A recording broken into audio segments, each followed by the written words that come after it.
ओम नमो नारायण भक्तों, आप सभी को शुभकामनाएं एवं बधाई दोस्तों। 10 जुलाई गुरुवार के दिन आषाढ़ महीने की पूर्णिमा, जिसे व्यास पूर्णिमा या गुरु पूर्णिमा भी कहा जाता है, अपने साथ बेहद ही शुभ मांगलिक योगों को लेकर आ रही है। शास्त्रों में वर्णित है कि ये पूर्णिमा भगवान श्री लक्ष्मी नारायण जी को अत्यंत ही प्रिय है, क्योंकि यही वह शुभ दिन है जिस दिन शिष्य अपने गुरुओं का पूजन करते हैं और उन्हें गुरु दक्षिणा देते हैं, आशीर्वाद प्राप्त करते हैं।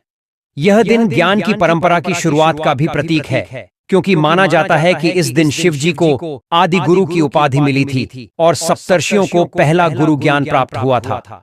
वहीं इस दिन कुछ खास चीजों का सेवन आपके भाग्य के बंद किस्मत को खोलने की चाबी हो सकती है। इस पूर्णिमा तिथि के महत्व एवं महिमा की बात करें तो पद्म पुराण, विष्णु पुराण और भविष्य पुराण के अनुसार यही वह शुभ दिन है जिस दिन व्रत रखकर भगवान श्रीमन नारायण और माता लक्ष्मी जी की पूजा अर्चना करने से व्यक्ति को जन्म मृत्यु के बंधन से मुक्ति मिल जाती है और ऐसे लोग जीवन में सदा ही सुख भोग कर बैकुंठ धाम को जाते हैं।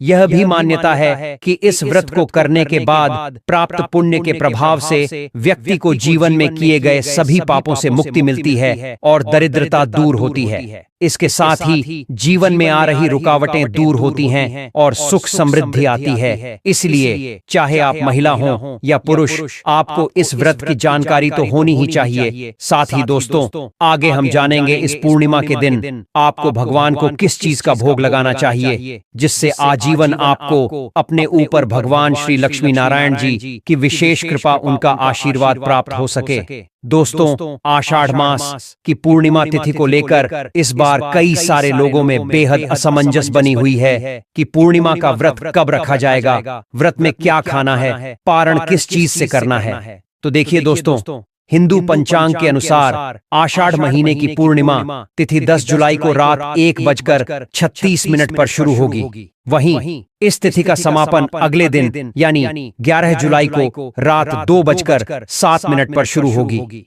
6 मिनट पर होगा। ऐसे में 10 जुलाई को गुरु पूर्णिमा का पर्व मनाया जाएगा। इस दिन रात को विशेष विधि विधान से भगवान विष्णु की पूजा करें। 10 जुलाई को पड़ने वाली साल की सबसे बड़ी पूर्णिमा में से एक यानी कि गुरु पूर्णिमा बहुत ही विशेष और समस्त मनोकामनाओं को पूर्ण करने वाली मानी जाती है, क्योंकि इस दिन व्रत और पूजा करने के साथ साथ यह एक गुप्त चीज खाने मात्र से जीवन में चल रही समस्त परेशानियों से व्यक्ति को सदा के लिए छुटकारा मिल जाता है। वहीं जो लोग इस दिन व्रत रखकर भगवान की पूजा करते हैं, उन्हें भी इस खास चमत्कारी चीज का भोग भगवान को जरूर लगाना चाहिए और अगले दिन यानी कि प्रतिपदा तिथि को आप पारण करने के बाद प्रसाद स्वरूप इन चीजों का सेवन कर सकते हैं। साथ ही दोस्तों, हमारे रसोई घर में मौजूद रोजमर्रा में खाई जाने वाली शास्त्रों में निषेध कुछ ऐसी चीजों के बारे में भी बताऊंगा जिन्हें आपने इस दिन भूलकर भी खाना तो दूर स्पर्श भी कर लिया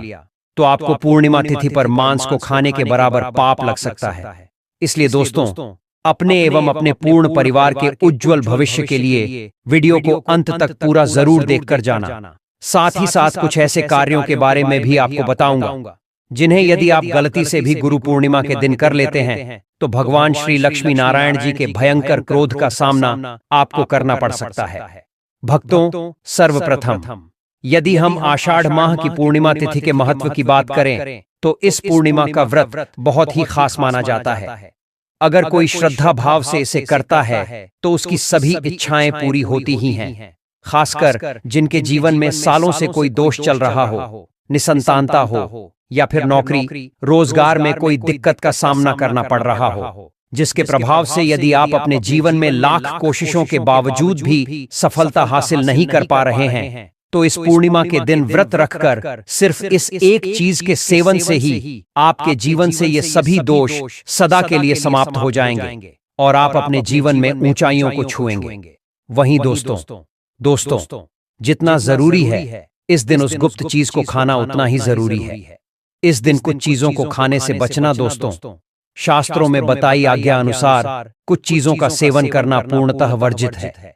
इस पूर्णिमा के दिन अगर आपने यह एक खास चीज खा ली या घर में बना ली तो आपके और आपके पूरे परिवार को भगवान श्री लक्ष्मी नारायण जी के क्रोध का सामना करना पड़ेगा। इसलिए जो मैं बताने जा रहा हूं उसे ध्यान से सुनना। देखिए दोस्तों, वैसे तो हर माह में एक पूर्णिमा तिथि आती है, यानी कि एक साल में कुल 12 पूर्णिमा तिथि आती है। लेकिन इन सभी पूर्णिमा तिथि में कुछ ऐसी पूर्णिमा तिथि हैं जिनका सबसे ज्यादा महत्व है, वो है उन्हीं में एक है ये गुरु पूर्णिमा, या कहे कि ज्येष्ठ पूर्णिमा का दिन। दोस्तों, शास्त्रों में बताई जानकारी अनुसार जो भी मनुष्य अपने जीवन काल में 32 पूर्णिमा का व्रत करता है उसे भगवान श्री लक्ष्मी नारायण जी की विशेष कृपा आजीवन प्राप्त होती है। लेकिन यदि सभी 32 पूर्णिमा का व्रत करना संभव ना हो तो भी इस पूर्णिमा के व्रत को रखने की कोशिश जरूर करनी चाहिए, क्योंकि ये पूर्णिमा भगवान श्री हरिविष्णु जी को अत्यंत प्रिय है।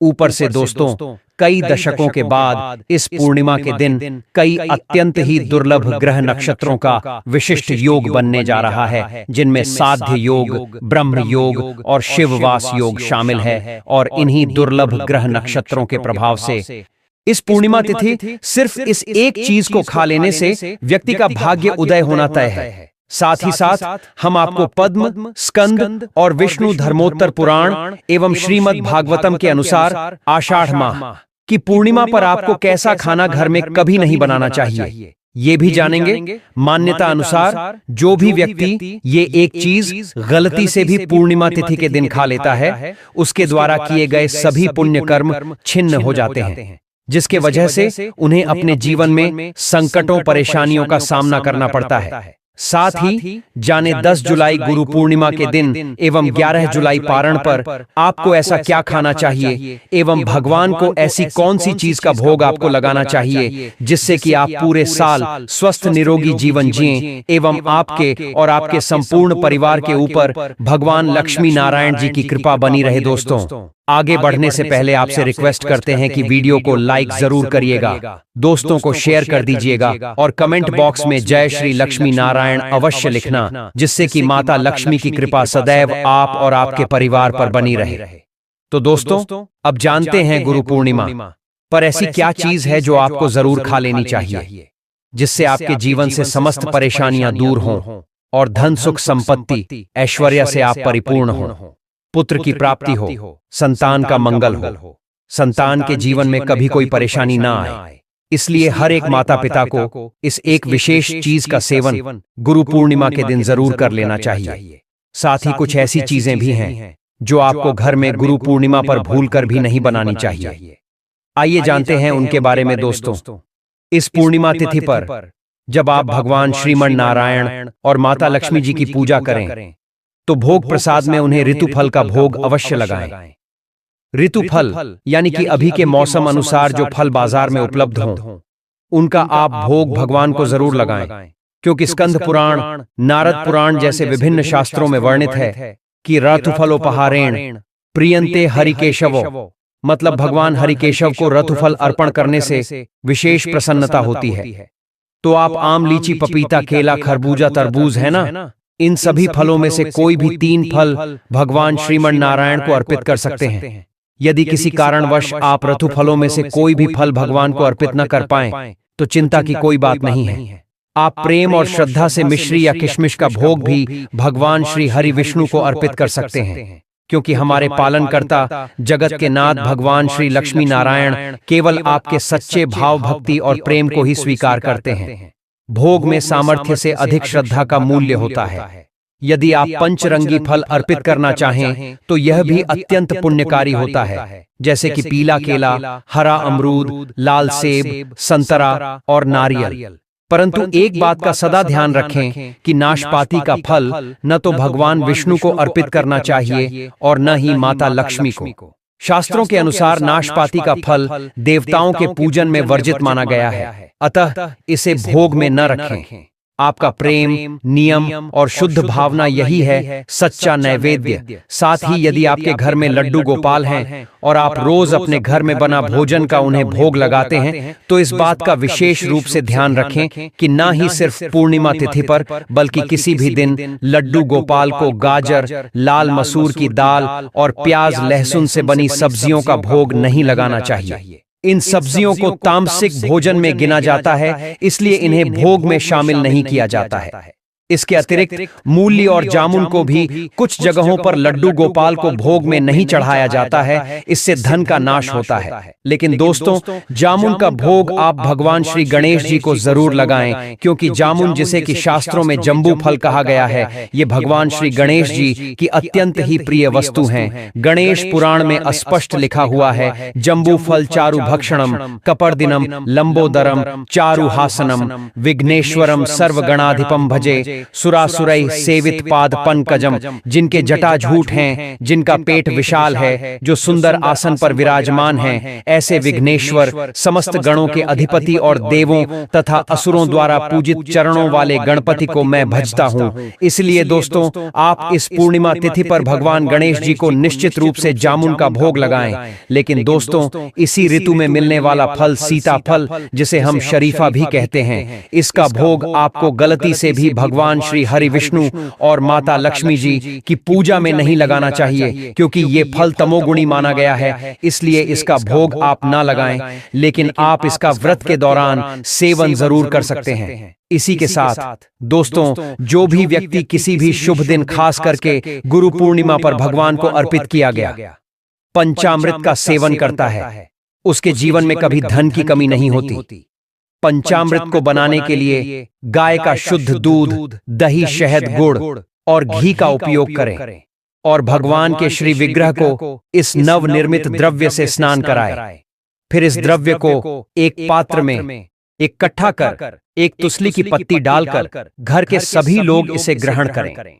मान्यता है कि भगवान के पंचामृत को ग्रहण करने वाले लोग कभी भी आकस्मिक दुर्घटना के शिकार नहीं होते, क्योंकि दोस्तों, भगवान के पंचामृत में अत्यंत शक्ति विद्यमान होती है, जिसके सेवन मात्र से ही व्यक्ति के कोटि जन्मों के पाप कर्म तत्काल समाप्त हो जाते हैं। इसलिए दोस्तों, इस पूर्णिमा पर आप भगवान को पंचामृत अवश्य अर्पित करें। साथ ही दोस्तों, इस पूर्णिमा श्री हरि विष्णु जी को गन्ना अवश्य अर्पित करें। बहुत ही शुभ और मंगलकारी माना जाता है। पर यदि आपको इस समय गन्ना न मिले, तो आप गुड़ और चने की दाल का भोग भी भगवान श्री हरि विष्णु को अर्पित कर सकते हैं। इसके अलावा दोस्तों, विशेष रूप से इस दिन मखाने की खीर बनाकर श्री लक्ष्मी नारायण को अर्पित करना अत्यंत फलदायी माना गया है। धर्मशास्त्रों के अनुसार मखाना स्वयं जल तत्व से उत्पन्न होता है, ठीक उसी प्रकार जैसे माता लक्ष्मी समुद्र मंथन के दौरान समुद्र से प्रकट हुई थी। अतः जब मखाने से बनी खीर माता को समर्पित की जाती है, तो वह अत्यंत प्रसन्न होती है और उस घर में धन, धान्य, सुख, समृद्धि और ऐश्वर्य के भंडार भर देती है। इसी तरह आषाढ़ माह की पूर्णिमा पर भगवान गणेश को दूर्वा घास अर्पित करना भी बहुत ही शुभ माना गया है। पूर्णिमा के दिन प्रातःकाल स्नान करके विधि पूर्वक भगवान गणेश को हरी दूर्वा चढ़ाता है, उसके जीवन से दरिद्रता सदा के लिए समाप्त हो जाती है। भगवान गणपति की कृपा से ऐसा व्यक्ति जीवन में कभी निर्धन नहीं रहता। इसलिए हो सके तो इस दिन भगवान गणेश जी को दूर्वा अर्पित करने के बाद आप इसे अपने परिवार में प्रसाद स्वरूप बांटे। ऐसा करने से भगवान गणेश की कृपा उस घर के हर सदस्य पर बनी रहती है। जिन भक्तों की कुंडली में ग्रह नक्षत्र प्रतिकूल चल रहे होते हैं, उनके लिए यह दिन विशेष अवसर प्रदान करता है। अगर इस दिन सच्चे मन से माता लक्ष्मी को केसर युक्त साबूदाने की खीर अर्पित की जाए, तो कुंडली के सभी दोष शांत हो जाते हैं। यह उपाय इतना चमत्कारी है कि कई बार व्यक्ति के भाग्य का बंद दरवाजा खुल जाता है। परंतु इस दिन की पूजा जितनी फलदायक होती है, उतनी ही कठोर मर्यादाओं से भी बंधी होती है। आषाढ़ मास की इस पूर्णिमा के दिन कुछ विशेष वस्तुएं घर में बनाना और खाना पूरी तरह वर्जित माना गया है। धर्मशास्त्रों में स्पष्ट कहा गया है कि इस दिन घर में लहसुन और प्याज से बना हुआ कोई भी तामसिक भोजन नहीं बनाना चाहिए। यह खाद्य पदार्थ भगवान श्री हरि विष्णु और माता लक्ष्मी की पूजा के पूर्ण विरुद्ध माने गए हैं। तामसिक भोजन हमारे मन, वचन और कर्म को प्रभावित करता है, जिससे ईश्वर की कृपा का मार्ग अवरुद्ध हो जाता है। इस बार की पूर्णिमा पर कुल 72 प्रकार के शुभ योग बन रहे हैं, जो इसे और अधिक प्रभावशाली बनाते हैं। इसलिए इस दिन किसी भी प्रकार की गलती, विशेषतः भोजन से संबंधित भूल नहीं होनी चाहिए। यदि कोई व्यक्ति इस शुभ अवसर पर लहसुन प्याज युक्त भोजन बनाता है या खाता है तो उसे श्री हरि विष्णु के कोप का सामना करना पड़ सकता है, क्योंकि दोस्तों प्याज और लहसुन की उत्पत्ति राहु और केतु के रक्त एवं अस्थि से हुई थी, जिसके वजह से इनमें तमोगुण सबसे अधिक मात्रा में होता है। इसलिए भले ही ये जमीन में आलू के जैसे उगते हों, लेकिन इनका भगवान को भोग लगाना और भक्ति मार्ग में चल रहे वैष्णवों को ग्रहण करना निषेध माना गया है, क्योंकि ये मन को अशांत और कामी बनाते हैं। साथ ही साथ दोस्तों शास्त्रों के अनुसार नारियल को श्रीफल कहा गया है। श्री यानी माता लक्ष्मी, यानी इसे माता लक्ष्मी का ही फल कहा गया है। पूर्णिमा तिथि पर सूखा नारियल को कद्दूकस कर दूध और मिश्री में मिलाकर एक विशेष भोग बनाया जाता है। इसे श्रीफल खीर भी कहते हैं। यह श्रीहरि को अत्यंत प्रिय मानी गई है, तो आप इसका भी भोग लगा सकते हैं। इससे आपको निश्चित रूप से धन लाभ प्राप्त होगा। पर यदि आप अस्वस्थ हैं या किसी भी कारणवश भगवान के लिए बताए गए भोग की व्यवस्था नहीं कर पाते हैं, तो भी आपको डरने घबराने की आवश्यकता नहीं है। आप इस दिन अपने घर में खुद के लिए जो भी भोजन बनाएं, उसे ही भगवान श्री हरि विष्णु और माता लक्ष्मी जी को अर्पित कर दें। पर उस भोजन में लहसुन प्याज नहीं होना चाहिए, और न ही उस चूल्हे पे या उस पात्र यानी कि बर्तन में कभी नॉनवेज बना या खाया गया हो, है ना? तो इस बात का आपको ख्याल रखना है। चलिए दोस्तों, अब हम कुछ ऐसे कार्यों के बारे में जानते हैं जिन्हें आपको इस पूर्णिमा तिथि पर भूलकर भी नहीं करनी चाहिए। साथ ही इसके इस दिन यानी कि गुरु पूर्णिमा के दिन केवल उपवास और पूजा ही नहीं, पितरों के प्रति कृतज्ञता भी व्यक्त करनी होती है। शाम की गोधली बेला में जब सूर्य अस्त होने को होता है, उस समय एक दीपक जलाकर पितरों का स्मरण करें। किसी पीपल के वृक्ष के नीचे या घर के आंगन में दीपक रखकर यह प्रार्थना करें, हे पितृग, यदि मुझसे पूर्व जन्मों या इस जन्म में कोई गलती हो गई हो तो कृपया क्षमा करें और आशीर्वाद दें कि मैं और मेरा संपूर्ण परिवार निरंतर आसमान की बुलंदियों को छुए। अगर आप किसी नदी, सरोवर या कुंड के पास हैं तो वहीं स्नान करें और सूर्य को अर्घ्य अर्पित करें। यदि आपके पास समय कम हो या नदी जाना संभव ना हो तो घर में स्नान करते समय जल में कुछ बूंदे गंगा जल की मिला लें। इससे भी गंगा स्नान के समान पुण्य प्राप्त होता है। इस दिन का उपवास रखा जाए तो उसका पुण्य हजारों वर्षों की तपस्या के बराबर होता है। यह पूर्णिमा स्वर्ग प्राप्ति का द्वार खोलती है और जीवन की सभी बाधाओं को हरती है। भक्तों, सनातन धर्म में गुरु पूर्णिमा तिथि को सर्व कल्याणकारी और सर्व पाप नाशिनी बताया गया है। यह एक ऐसा दिन होता है जब पूरे भारतवर्ष से श्रद्धालु पवित्र नदियों के तट पर एकत्र होते हैं, स्नान करते हैं, दान करते हैं और पितृकार्य जैसे तर्पण, पिंड दान और श्राद्ध करते हैं। इस दिन प्रयागराज के संगम, हरिद्वार की गंगा, उज्जैन की क्षिप्रा, नासिक की गोदावरी या किसी भी पवित्र नदी में डुबकी लगाकर किए गए स्नान और दान को अत्यंत फलदायी बताया गया है। शास्त्रों में कहा गया है कि इस दिन भगवान विष्णु की विशेष कृपा उनके हर भक्त पर बरसती है जो सच्चे हृदय से व्रत और पूजा करता है। इस पावन दिन की शाम पितरों के नाम पर दीपक जलाना भी एक महत्वपूर्ण परंपरा है। यह दीपक पितरों की आत्मा की शांति के लिए प्रज्वलित किया जाता है। तो आइए भक्तों, अब हम इस वीडियो में आगे बढ़ते हैं और आपको विस्तार से एक एक जानकारी बताते हैं। कृपया वीडियो को अधूरा ना छोड़ें। कई लोग सिर्फ भागों में देख लेते हैं और फिर कहते हैं कि उन्हें फल प्राप्त नहीं हुआ। याद रखिए, आधी श्रद्धा और अधूरा समर्पण कभी पूर्ण फल नहीं देता। इसलिए इस वीडियो को अंत तक ध्यान से देखें ताकि आप इस पूर्णिमा की संपूर्ण कृपा के पात्र बन सकें। और हाँ, अगर आप हमारे चैनल पर नए हैं तो इसे अभी सब्सक्राइब करें और इस वीडियो को एक लाइक भी जरूर कर दें। भक्तों, 2025 में गुरु पूर्णिमा तिथि पर यदि मुहूर्त अनुसार कार्य किए जाएं, तो कार्य संपन्न होने की संभावना कई अधिक बढ़ जाती है। इस दिन यदि बात करें सबसे अच्छे मुहूर्त यानी कि अभिजीत मुहूर्त की, तो सुबह 4:30 से पूरे दिन बहुत ही अच्छा मुहूर्त रहने वाला है। अब आइए जानते हैं गुरु पूर्णिमा की विधिवत पूजा विधि। दोस्तों, ये पूर्णिमा स्वर्ग प्राप्ति का द्वार खोलती है और जीवन की सभी बाधाओं को हरती है। इसी के साथ दोस्तों, चलिए अब हम विस्तार से जानते हैं कि इस अत्यंत शुभ और पुण्यदायक तिथि गुरु पूर्णिमा के दिन आपको किन वस्तुओं का दान करना चाहिए, किन का नहीं करना चाहिए, और वह कौन से कार्य हैं जिन्हें इस दिन किसी भी महिला अथवा पुरुष को भूलकर भी नहीं करना चाहिए। यह दिन केवल एक तिथि नहीं है, यह एक ऐसा अवसर है जो हमें अपने भीतर झांकने, आत्मविश्लेषण करने और अपने जीवन को सुधारने का एक दिव्य अवसर प्रदान करता है। आषाढ़ पूर्णिमा के बारे में पुराणों में उल्लेख मिलता है कि इस दिन यदि व्यक्ति अपनी क्षमता अनुसार दान करता है तो उसके समस्त पाप नष्ट हो जाते हैं और भविष्य में उसे उत्तम लोकों की प्राप्ति होती है। इस दिन सबसे पहले शुद्ध मन से स्नान आदि के पश्चात भगवान विष्णु या सत्यनारायण की पूजा करनी चाहिए और फिर जो भी दान करें वह सच्चे हृदय से करें। इस दिन जल से भरा हुआ तांबे या मिट्टी का कलश जिसमें शक्कर, सौंफ और सफेद वस्त्र रखे हों किसी ब्राह्मण या जरूरतमंद को दान करना अत्यंत पुण्यदायक माना गया है। इसके अतिरिक्त पंखा, चावल, सत्तू, खांड, गुड़, छाता, चप्पल, मौसमी फल जैसे खरबूजा या आम और शीतल जल से भरी सुराही आदि का दान करने से अद्भुत फल की प्राप्ति होती है। यह वस्तुएं न केवल इस भीषण गर्मी में राहत देती है बल्कि आपके दान का स्वरूप भी सेवा और करुणा में परिवर्तित हो जाता है। अब बात करते हैं उन वस्तुओं की जिनका दान इस दिन वर्जित माना गया है।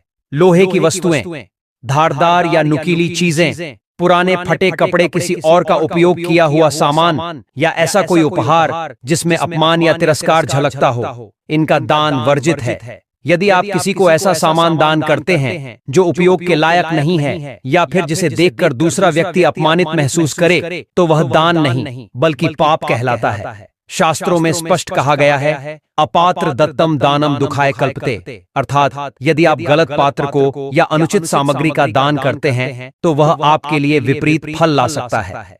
अब आते हैं सबसे महत्वपूर्ण विषय पर, इस दिन किन कार्यों से आपको बचना चाहिए। सबसे पहले तो इस दिन का मूल भाव ही है संयम, पवित्रता और तपस्या। इसीलिए किसी भी प्रकार का वासना से युक्त व्यवहार, क्रोध, लोभ, हिंसा और दूसरों की निंदा या अपमान इस दिन सर्वथा वर्जित माने गए हैं। विशेष रूप से स्त्रियों और पुरुषों को इस दिन अपने विचारों और कर्मों में पवित्रता बनाए रखनी चाहिए। शास्त्रों में यह भी बताया गया है कि इस दिन किसी भी प्राणी को कष्ट पहुंचाना, जैसे जानवरों को मारना या पेड़ पौधों को अनावश्यक काटना, बड़ा दोष माना जाता है। मांसाहार, मद्यपान या किसी भी प्रकार की वासनात्मक प्रवृत्ति से जुड़ा कार्य, जैसे फिल्में देखना, अश्लील सामग्री पढ़ना या देखना, अभद्र भाषा का प्रयोग करना, ये सब आपके पुण्य को समाप्त कर देते हैं। इस दिन खासकर पति-पत्नी को संयम का पालन करना चाहिए और ब्रह्मचर्य व्रत का पालन करना श्रेष्ठ माना गया है। यदि संभव हो तो इस दिन एक समय का सात्विक भोजन करें या फलाहार करें और अधिक से अधिक समय जप, ध्यान, पूजा पाठ में व्यतीत करें। दूसरी गलती, क्रोध और कटुवाणी का प्रयोग। इस दिन अपने व्यवहार में विशेष सावधानी बरतनी चाहिए। अगर आप किसी से झगड़ा करते हैं, अपशब्द बोलते हैं या परिवार में कलह करते हैं तो समझिए कि आपने अपने भाग्य के दरवाजे स्वयं बंद कर लिए। इस दिन यदि कोई कठिन परिस्थिति भी आए तो मौन रहकर शांति और क्षमा का व्रत रखें, क्योंकि इस दिन बोले गए शब्द ब्रह्मांड में गूंजते हैं और वहीं से आपके जीवन की दिशा तय होती है। चौथी गलती, पीपल और तुलसी का अनुचित पूजन। पीपल और तुलसी जैसे पवित्र वृक्षों का इस दिन विशेष पूजन किया जाता है, लेकिन कई लोग दोपहर या संध्या के बाद इन वृक्षों को छूते हैं, जो अत्यंत दोषपूर्ण माना गया है। शास्त्रों में वर्णन है कि दोपहर 12 बजे से शाम 4 बजे तक पीपल में ब्रह्मा जी विश्राम करते हैं और उस समय स्पर्श या पूजा करने से पुण्य की जगह पाप लगता है। इस दिन घर को पूर्ण रूप से साफ रखें, झाड़ू पोछा करके घर को सुव्यवस्थित करें। जूते चप्पल को मंदिर के पास या रसोई में भूलकर भी ना रखें। यदि घर गंदा रहता है, वस्त्र बिखरे रहते हैं तो देवी लक्ष्मी का प्रवेश रुक जाता है। साफ सुथरे और सुवासित स्थानों पर ही ईश्वरीय शक्तियां वास करती हैं। इस दिन बुजुर्गों, ब्राह्मणों, संतों, गौ माता और बच्चों की सेवा विशेष रूप से करनी चाहिए। यदि किसी ने इस दिन माता पिता, गुरु अथवा वृद्ध जनों का अनादर किया तो लाखों की पूजा भी उन्हें पुण्य नहीं दे सकती। शास्त्र कहते हैं, यस प्रसादा भगवतः प्रसाद, यस अप्रसादान कुतोप लाभ। अर्थात बड़ों की प्रसन्नता से ही भगवान प्रसन्न होते हैं। अगली बड़ी गलती झूठ बोलना, चुगली करना और छल करना। गुरु पूर्णिमा के दिन मन, वचन और कर्म से शुद्ध रहना अत्यावश्यक है। झूठ, धोखा, चुगली या किसी का अपमान, यह सभी पाप उसी दिन फलित होते हैं। यदि कोई भक्त केवल बाहरी पूजा कर रहा है लेकिन भीतर से छल और पाखंड से भरा हुआ है तो उसकी पूजा भगवान श्री हरि स्वीकार नहीं करते। इस दिन गरीबों को अन्न, वस्त्र, जल, छाता, चप्पल, फल और मिष्ठान का दान करना अत्यंत शुभ होता है। लेकिन जो लोग इस दिन दान नहीं करते उनके भाग्य में दरिद्र बना रहता है, क्योंकि आषाढ़ की गर्मी में किसी प्यासे को जल पिलाना लाखों हवन करने के बराबर फल देता है।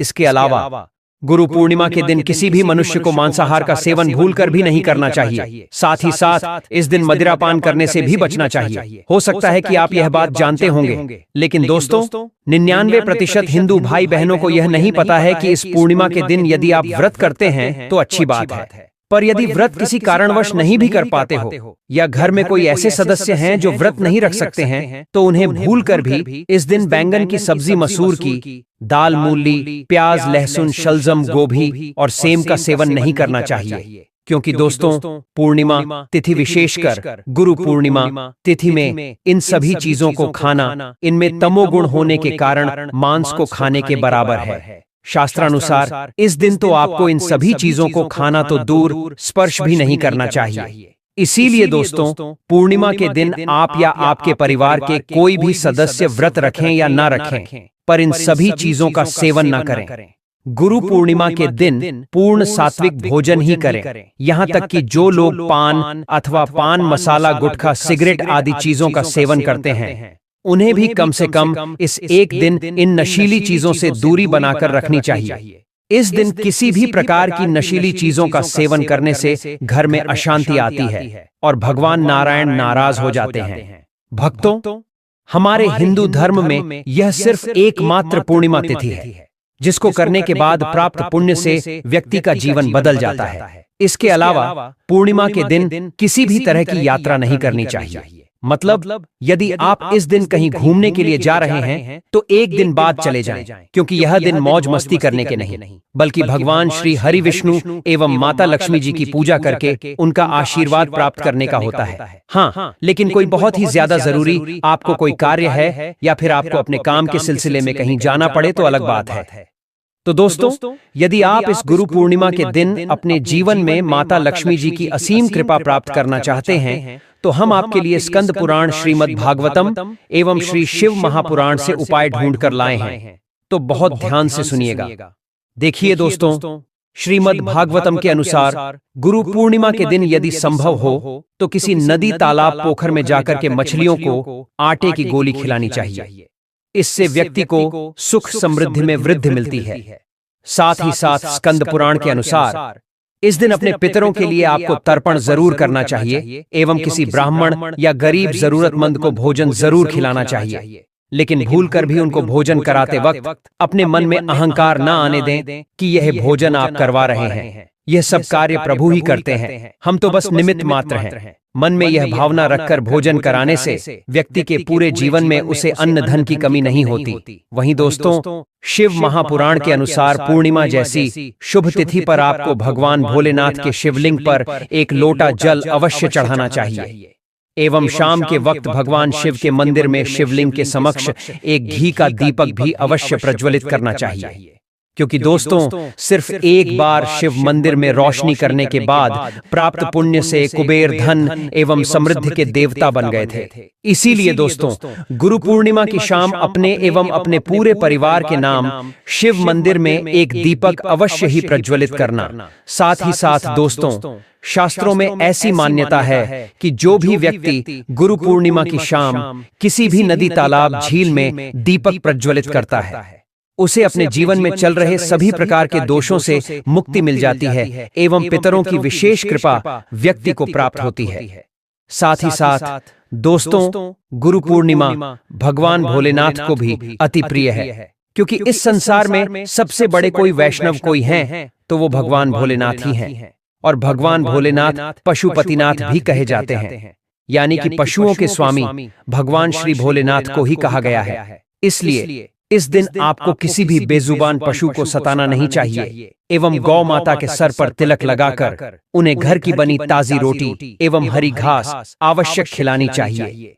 एवं यदि संभव हो तो अपने गली मोहल्ले के कुत्ते को आपको इस दिन रोटी जरूर खिलानी चाहिए, क्योंकि कुत्ते भगवान काल भैरव के वाहन यानी कि सवारी के रूप में जाने जाते हैं और काल भैरव भगवान शिव के ही एक अवतार हैं। इसलिए इस दिन कुत्तों को रोटी खिलाकर कि आप अपने जीवन को बेहद कल्याणकारी बना सकते हैं। सिर्फ इस एक उपाय से आपके जीवन में चल रहे सभी प्रकार के दोषों से मुक्ति मिल सकती है। साथ ही साथ दोस्तों, प्यासे को पानी पिलाना अत्यंत ही पुण्य का काम है। कहा जाता है कि सिर्फ एक व्यक्ति की प्यास बुझाने से मनुष्य के कोटि पाप कर्म नष्ट हो जाते हैं। इसलिए पूर्णिमा के दिन आपको अपने घर के आसपास चौक चौराहों पर या मंदिरों में अपनी सामर्थ्य अनुसार शरबत जरूर बांटना चाहिए एवं घड़े में ठंडा जल भरकर भी रख देना चाहिए, जिससे प्यासों की प्यास बुझ जाए एवं बेजुबान जानवरों एवं पक्षियों के लिए भी छाव वाले स्थान पर पानी की व्यवस्था कर दें। देख लेना दोस्तों, आपके द्वारा किया गया सिर्फ इतना सा उपाय आपकी जिंदगी बदल देगा।